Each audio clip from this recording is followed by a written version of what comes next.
What's up, dudes? In this video, I'm going to teach you how to work towards your goals and become successful without having to sacrifice your video game time to do it. This is something very close to my heart. There's been so many times where I've really wanted to accomplish something awesome, only to feel a heap of pressure, like I needed to be working every waking hour to make it happen. But I love my gaming time each evening. It's a chance to catch up with friends, feel some excitement, and just relax and unwind. And I don't think you need to give that up. After all, there's a bunch of hyper successful people out there that have all admitted to being huge gamers. Think Henry Cavill, Ronda Rousey, Jack Black, and even Snoop Dogg, just to name a few. So this video is going to show you everything you need to know to push yourself towards success while still getting to enjoy your favorite games. And every single point is an important part of making it happen. So watch right to the end of the video if you want to have the best of both worlds. The first thing that you need to understand is how video games actually fit into your life. For most gamers, and I'm including myself from a couple of years ago in this category, games play quite a central, dominating role. They make up a majority of our free time, and life often ends up revolving around them rather than games revolving around life. So, the first thing we need to do is realign how we look at them and how they fit into our lives. We need to start looking at games as a reward. If you smash a workout or get a bunch of tasks done during your morning, then you get to reward yourself with a game session. On the other hand, if you spend a lazy day in bed and accomplish nothing, you shouldn't get to spend your evening having fun. You should be making up for it. Looking at games in this way provides some killer incentive to up your effort in other areas of your life. Games work well as a reward because of how much we enjoy them. After all, they're literally built to entertain us. But are you actually entertained while you're playing? In many cases you probably are, but there's been countless times where I've found myself playing a game simply because I was bored and had nothing better to do. I wasn't particularly enjoying myself, but playing was just easier than doing something productive. This is another way that we need to reframe our gaming time. It should always be enjoyable. If you catch yourself playing just as a time sink, then stop immediately and do something productive.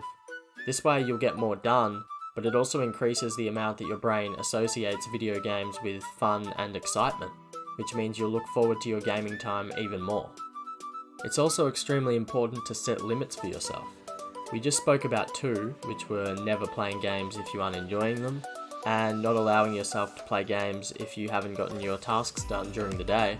But you should also consider other limitations that help you, such as stopping your gaming sessions at midnight, rather than letting yourself play until 4 AM and ruining your productivity the next day. Remember, playing games isn't a problem. The problem is that most people have no control over how or when they play.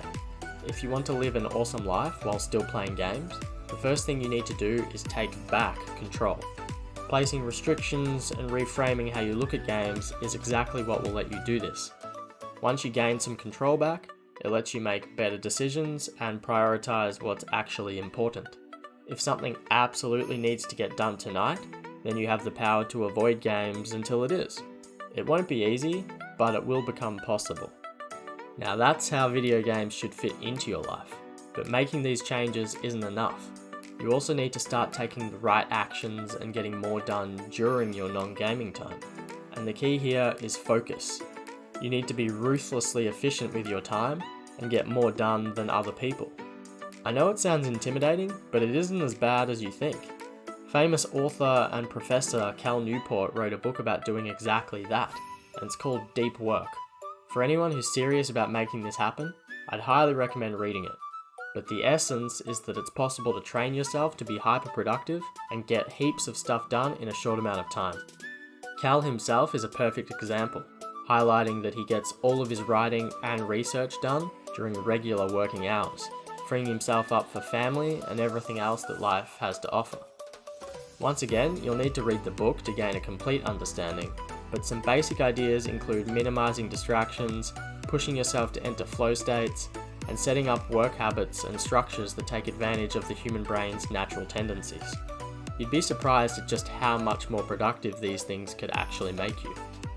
Now let's talk about how to make all of this sustainable. I've been in this exact position, and I know how easy it can be to make changes for 2 days, only to slip straight back to where you were before.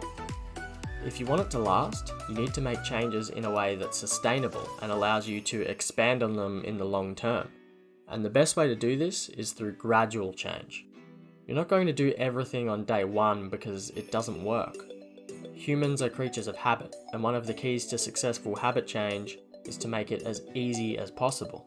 After all, if the time you spend gaming with friends in the evening is your favourite part of each day, then suddenly cutting your gaming time from 6 hours per night to only 1 would suck. And if it sucks, it won't last. Your brain won't let it. So to begin with, all you need to do is implement one small change. It could be taking 15 minutes of gaming time and using that to go for a run instead, or it could be removing your phone from your workspace to minimize distractions and increase your productivity. Whatever it is, the key is gradual progress. Make one small change and stick to that for a week. Then make it a little larger or add another change and keep that for a while. It's all about improving week by week. Another key to making it sustainable is to get deeply in touch with your why. As humans, we're reason driven. If you don't understand why you're doing something, it won't last. So take out a pen and write down in detail why you want to start smashing your life and why you want to keep video games as a part of it. What will you get from each? How will conquering your goals make you feel? What value will you get from your gaming time? Paint a picture for yourself and make it as compelling as possible. That's what will make these changes last. Thanks for watching, guys. In the comments, let me know how your life would change if you successfully implemented this stuff.